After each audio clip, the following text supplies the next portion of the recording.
ఎవరి తీర్మానం చెప్పిన జీవిస్తున్నాం. నరుని హృదయంలో ఆలోచనలు అనేకములుగా పుట్టును. యెహోవా యొక్క తీర్మానమే స్థిరము. సామెతలు 19:21. తండ్రి ఇంట ఉండాలనిపించలేదు. ఇక్కడ ఉంటే ఇలానే బ్రతకాలి, అందరి వల్లే ఆర్భాటాలు ఉండవు, ఇలాంటి హంగులు ఉండవు అనుకున్నాడేమో బహుశా. అందుకే తండ్రిని తనకి రావలసిన వాటా అడిగి తీసుకున్నాడు.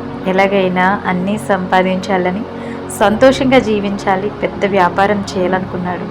అందుకే తనకి ఉన్నదంతా సమకూర్చుకున్నాడు, కావలసినవన్నీ ఏర్పరచుకున్నాడు. దూరదేశమునకు ప్రయాణమయ్యాడు. చిన్న కుమారుడు ఏది మంచో ఏది చెడో ఆలోచించలేదు. లోకం తీరేమిటో ఎరగలేదు. అందమైన రంగుల లోకం ఆ క్షణము తన కంటికి మరింత అందముగా అనిపించి అందుకే తనకి ఉన్నదంతా వ్యయపరిచి వ్యాపారం పెట్టాడు. బహుశా తాను పెట్టుబడి పెట్టిన దానికి 2 3 వస్తుందని కలలు కంటూ ఉండొచ్చు. కానీ కలలన్నీ కలలయ్యాయి. తెచ్చుకున్నదంతా కోల్పోయాడు. చివరికి తినడానికి సైతం తిండి లేక పందుల పుట్టు తినే స్థితికి చేరుకున్నాడు. అప్పుడు గుర్తొచ్చాడు తండ్రి మరియు అతని ఇల్లు. వాక్యం ఈ విధంగా చెప్తుంది: కొన్ని దినములైన తర్వాత ఆ చిన్న కుమారుడు సమస్తమును కూర్చుకుని దూరదేశమునకు ప్రయాణమైపోయి అచ్చట తన ఆస్తిని దుర్వ్యాపారం వలన పాడు చేసెను. అయితే బుద్ధి వచ్చినప్పుడు వాడు, నా తండ్రి యొద్ద ఎంతో మంచి కూలివాండ్రకు అన్నము సమృద్ధిగా ఉన్నది, నేనైతే ఇక్కడ ఆకలికి చచ్చిపోవచ్చున్నాను. లూకాసు వార్త 15:11-21 వరకు మనకి ఈ మాటలు కనిపిస్తాయి. నేడు మనలో ఇలాంటి చిన్న కుమారుని వంటి వారు ఎందరో కదండి.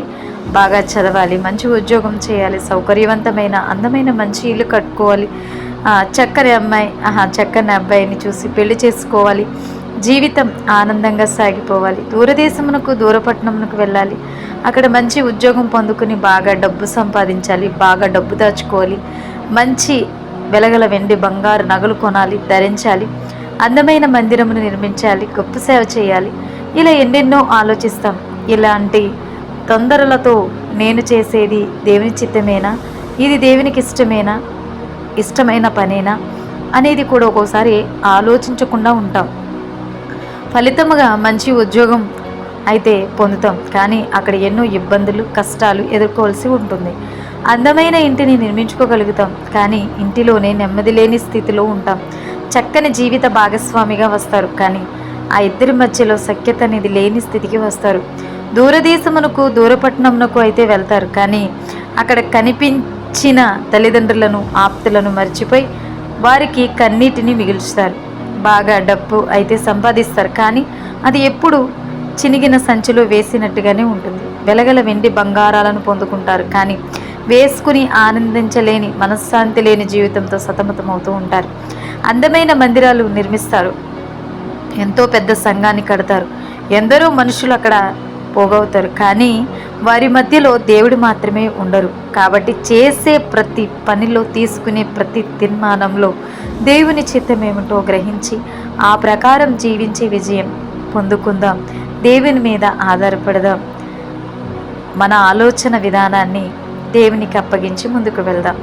ఈ మాటలు మిమ్మల్ని ధైర్యపరిచినట్లయితే లైక్ చేయండి, షేర్ చేయండి, సబ్స్క్రైబ్ చేయండి. God bless you all. దేవుడు మిమ్మల్ని మీ కుటుంబాలను దీవించి ఆశీర్వదించునుగాక. ఆమేన్.